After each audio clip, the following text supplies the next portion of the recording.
இயேசு கிறிஸ்துவின் நாமத்துல வாழ்த்துக்கள். வியாகுல வேளன். இந்த நாள் இயேசு கிறிஸ்து சிலுவையில அறையப்படுவதற்கு முன்பான இரவுல நடந்த சம்பவத்தை நாம் இந்த நாள்ல தியானிக்க இருக்கிறோம். இந்த நாள் வியாகுல வேளன் என்று அழைக்கப்படுகிறது.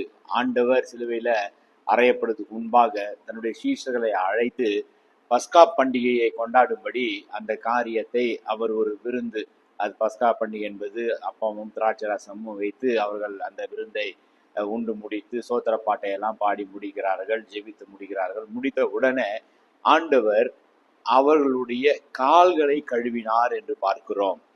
கால்களை கழுவ ஆரம்பித்த உடனே சீஷர்களுக்கெல்லாம் அதிர்ச்சி. ஆண்டவரே, நீங்கள் ஏன் இதை எங்களுக்கு செய்கிறீங்க, இதை செய்யக்கூடாது என்று சொல்லி சீஷர்கள் பதறுகிறார்கள்.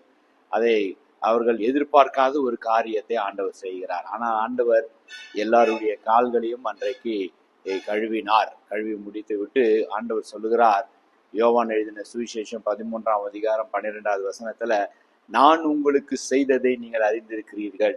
மீண்டுமாய் அதே 13ஆம் அதிகாரம் 15வது வசனத்துல, நான் உங்களுக்கு செய்தது போல நீங்கள் செய்யும்படி உங்களுக்கு ஒரு மாதிரியை நான் காண்பித்தேன். என்ன செய்யணும், எதை செய்ய வேண்டும் என்று நான் செய்ததை நீங்கள் அறிந்திருக்கிறீர்களே என்று சொல்லுகிறாரு. நான் செய்தது போல நீங்களும் மற்றவர்களுக்கு செய்யுங்கள் என்று சொல்லுகிறாரு. இவர் என்ன செய்தார் என்றதை தான் இன்றைக்கு நம்ம தியானிக்க போகிறோம். அந்த ராத்திரி வேளையில இயேசு கிறிஸ்து செய்த காரியம் என்ன? அதே யோவான் எழுதின நற்செய்தி நூலில 13ஆம் அதிகாரம் முதல் வசனத்துல தம்முடைய சீஷர்களை அவர் எப்படி அன்பு வைத்தாராம், அவர்களை முதலாக எப்பொழுது பார்த்தாரோ அப்பொழுது எப்படி அன்பு வைத்தாரோ அதே போலவே ஆண்டவர் இந்த இடத்துல கூட முடிவு பரியந்தம் அவர் ஊழியத்தை முடிக்க போறார், நாளைக்கு மறிக்க போகிறாரு, இந்த நொடி வரை அவர்கள் மேல அன்பு வைத்தார் என்று வசனம் தெளிவாக சொல்லுகிறது. பிரியமானவர்களே, அவர் என்ன பிரசங்கித்தாரோ, என்ன வார்த்தைகளை சீஷர்களுக்கு கற்றுக் கொடுத்தாரோ, எதை அவர் மற்றவர்களுக்கு போதித்தாரோ அதை தன்னுடைய வாழ்க்கையில செய்து காட்டுகிறவராய், நிறைவேற்றுகிறவராய் நம்முடைய ஆண்டவராக இயேசு கிறிஸ்து இருந்திருக்கிறார். சீஷர்கள் மேல அன்பு வைத்தார். எப்படி அவர் முதலாவது அவர்களை அழைக்கும் போது அன்பு வைத்தாரோ அதே போல இப்பொழுதும் அன்பு வைத்தார் என்று சொல்லும் பொழுது, முதல்ல அன்பு வைத்தது சரி, இப்பொழுது இருக்கிற சூழ்நிலை என்ன? அவரை காட்டி கொடுக்க 30 வெள்ளிக்காசை வாங்கி கொண்டு வந்து உட்கார்ந்து இருக்கிறான் ஒரு சீஷன். அவருக்கு தெரியும், சிறைப்படுத்தும் பொழுது அவரை விட்டு அத்தனை சீஷர்களும் ஓடி போகிறார்கள், அவரை கைவிட்டு ஓடி போகிறாள், ஒருவரும் அவருக்கு துணை நிற்க போவதில்லை, அவருக்கு தெரியும். அது மாத்திரமல்ல, ஒரு சீஷன் அவரை மறுதலிக்க போகிறான், சபிக்க போகிறான், அதுவும் அவர் அறிந்திருக்கிறார். ஆனால் வேதம் தெளிவாக சொல்லுகிறது, அவர்கள் மேல ஆண்டவர் எப்படி முதலாவது அன்பு வைத்தாரோ அதே அன்போடு, அதுதான் இறைவனுடைய அன்பு, அதுதான் அற்புதமான ஒரு அன்பு, அகாப்பே அன்பு. யார் என்னை காட்டி கொடுக்க போகிறானோ, யார் என்னை மறுதலிக்க போகிறானோ, யார் என்னை விட்டு ஓடி போக போகிறானோ அவர்களையும் நேசித்தார் ஆண்டவர், அன்பு வைத்தார். நான் செய்கிறது போல நீங்களும் செய்யுங்கள். எதை சொல்லுகிறார்?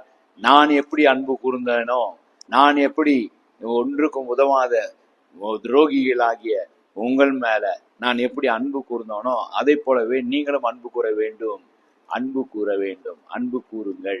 முதலாவது, நான் என்ன செய்தேனோ அதை போல நீங்கள் செய்யுங்கள் என்று சொன்னார். இரண்டாவது அன்பு கூர்ந்தார். இரண்டாவது அடிமையானார். எவ்வளவு தாழ்த்தினார் பாருங்க. அந்த அன்பினுடைய உச்சத்தை நம்ம பார்த்தோம். இப்பொழுது அந்த அன்பு என்ன செய்கிறது? அவருடைய கால்களை கழுவி தன்னை தாழ்த்தி, ஒரு அடிமைதான் கால்களை கழுவுகிற வேலைகளை, இந்த பணியை சாதாரணமாக செய்வார்கள். ஏன்னால் யூதர்கள் தேசத்துல அது பாலைவனம் நிறைந்த ஒரு தேசம். யாராவது பிரயாணமாய் வீட்டுக்கு வரும்பொழுது, விருந்தாளிகள் வரும்பொழுது, பிரயாணப்பட்டு அவர்கள் அவ்வளவு தூரத்துல வரும்பொழுது நிச்சயமாய் கால்களில மணல்கள், அந்த பாலைவனத்தினுடைய மண்கள் எல்லாம் இருக்கும். ஆகவே அந்த வீட்டுடைய உள்ளே நுழைவதற்கு முன்பாக அந்த வீட்டுல அடிமையா இருக்கிறவன் வருகிறவருடைய பாதங்களை கழுவி அவர்களை சுத்தப்படுத்தி அவர்களை அன்போடு உள்ளே அழைக்கும் பொழுது அவர்கள் உள்ளே வந்து அவர்களோடு இருப்பது அது வழக்கம். ஆகவே இந்த காரியத்தை யார் செய்வார்கள்? அடிமை செய்வார். ஆண்டவர் தன்னை எப்படி தாழ்த்துறார்? அவர் பிறப்பே ஒரு தாழ்மை. அவர் பிறந்தது, அவர் ராஜாவாக பிறக்க வேண்டிய ஒரு அற்புதமான தெய்வம். அந்த ராஜா மாட்டு தொழுவத்துல பிறக்கிறார். பெத்லகேம் என்கிற ஒரு சின்ன ஒரு கிராமத்துல பிறக்கிறார். ஒரு சாதாரண தச்சு வேலை செய்கிற குடும்பத்துல பிறக்கிறார். அவர் வாழ்ந்த வாழ்க்கையும் எளிமையான ஒரு வாழ்க்கையை வாழுகிறார். அவர் இப்பொழுது இறுதியாக செய்கிறது அடிமையின் ஒரு ரூபம் எடுத்தார் என்று வேதம் சொல்லப்பட்டதுபடி தன்னுடைய சீஷர்கள் மறுதலிக்க போகிறவன், என்னை விட்டு போகிறவன், என்னை காட்டி கொடுக்க போகிறவன், என்னை யார் என்று தெரியாது என்று சபிக்க போகிறான அவர்களுடைய கால்களை கழுவினார். நான் ஊழியம் கொள்ள வராமல் நான் ஊழியம் செய்யவே வந்தேன். இதைத்தான் ஆண்டவர் நம்மிடத்துல எதிர்பார்க்கிறார்.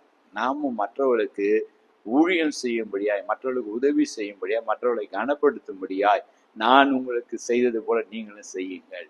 ஆண்டவர் அதைத்தான் நம்மிடத்துல இந்த ராத்திரி வேலையில வியாகுல வேளன்ல ஆண்டவர் நம்மிடத்துல எதிர்பார்க்கிற காரியம் அதுதான். அடுத்ததான காரியம் அவர்களுக்கு ஆலோசனை கொடுத்தார் என்று பார்க்கிறோம். மார்க்கு 14:38 நீங்கள் சோதனைக்கு உட்படாதபடி விழித்திருந்து ஜெபம் பண்ணுங்கள், ஆவி உற்சாகம் உள்ளது. இதெல்லாம் அவர்களுக்கு கற்று தருகிறார் அந்த நேரத்துல. ஏனென்றால் ஒரு பெரிய சோதனைக்குள்ள கடந்து போகிறார்கள். பெரிய சோதனை வரப்போகிறது. இந்த சோதனையை மேற்கொள்வதற்கு என்ன செய்ய வேண்டும் என்பதை ஆலோசனை கொடுத்தார். முதல் அன்பு வைத்தார், அடிமையானார். மூன்றாவது காரியம் ஆலோசனை கொடுத்தார். ஜெபத்தால நீங்கள் ஜெபித்தால் இந்த காரியங்கள் இருந்து நீங்கள் வெற்றி பெற முடியும். ஜெபித்துதான் இப்படிப்பட்ட காரியங்களை நீங்கள் வெற்றி பெற முடியும் என்பதை அந்த சீஷர்களுக்கு ஒரு நல்ல ஆலோசனை கொடுத்தால் ஜெபமே ஜெயத்தை தரும். ஆனால் அந்த சீஷர்கள் உறங்கினார்கள். விழித்திருந்து அவர்களால ஜெபிக்க கூடாமல் போனது. ஆகவே தான் அவர்கள் இப்படிப்பட்ட தோல்வியான ஒரு சூழ்நிலை அடைந்தார்கள். இப்படிப்பட்ட பயந்து நடுங்கி ஓடுகிற ஒரு சூழ்நிலைக்கு தள்ளப்பட்டது ஜப குறைவு. ஆகவே அவரை போலவே அன்பு கூறுங்க, அவரை போலவே மற்றவர்களுக்கு நம்ம நேசிப்போம், மற்றவர்களுக்கு உதவி செய்வோம், அவரை போலவே மற்றவர்களுக்கு நம்ம ஆலோசனை கொடுத்தார ஜெபித்து ஜெபித்து ஜெயம் எடுங்கள் என்று அந்த சீஷர்கள் தவறி போய்விட்டார்கள். ஆனால் நாம் தவறி போகாமல் ஜெபிப்போம். இந்த 40 நாட்கள் நம்ம ஜெபித்து வந்திருக்கிறோம், 40 நாட்கள் உபவாசித்து வந்திருக்கிறோம். ஆண்டவர் அந்த ஜபங்களுக்கு நிச்சயமாய் பதில் தரப்போகிறார். ஜபத்துலதான் நம்ம ஜெயம் எடுக்க முடியும். முழங்கால் இந்த யுத்தத்துல தான் நம்மளால ஜெயிக்க முடியும். பிசாச, அவனுடைய ராஜ்யத்தை, அவனுடைய காரியங்களை ஜெயிக்க, தடைகளை ஜெயிக்க, நம்ம வெற்றி பெற ஜபமே முக்கியம். 4வது காரியம் ஆசீர்வதித்தார். மத்தேயு 26:28 இது பாவம் மன்னிப்பு உண்டாகும்படி அநேகருக்காக சிந்தப்படுகிற புது உடன்படிக்கை கூட என்னுடைய இரத்தமாய் இருக்கிறது என்று சொல்லி ஒரு புது உடன்படிக்கை செய்து அவர்களை ஆசீர்வதித்தார். எவ்வளவு அற்புதமான காரியம், எவ்வளவு ஒரு ஞானமான காரியம். நான் உங்களுக்கு செய்தது போல ஆசீர்வதிக்கிறார் அவர்களை. நான் உங்களை கைவிட மாட்டேன். நீ பின்மாற்றத்துல போக போறீங்க, நீங்க விழுந்து போக போறீங்க, இருந்தாலும் உங்களை நான் அனைத்து மீண்டுமா எடுத்து நிறுத்துவேன். என் ரத்தத்தைய சரீரத்தை நீங்க பானம் பண்ணுங்க. அது மூலமாய் நான் உங்களோடு இருக்கிறேன். என்னுடைய உறவு, உங்களுடைய உறவு அது ஒருபோதும் அது விலகி போகாது, அது உடைந்து போகாது. நான் உங்களை கைவிடவே மாட்டேன் என்கிற அந்த காரியத்தை சொல்லி அவர்களை ஆசீர்வதித்தார். அன்பு வைத்த தேவன் வியாகுல வேளன் இரவு அன்றைக்கு அவர் செய்த அற்புதமான காரியம் அன்பு வைத்தார்.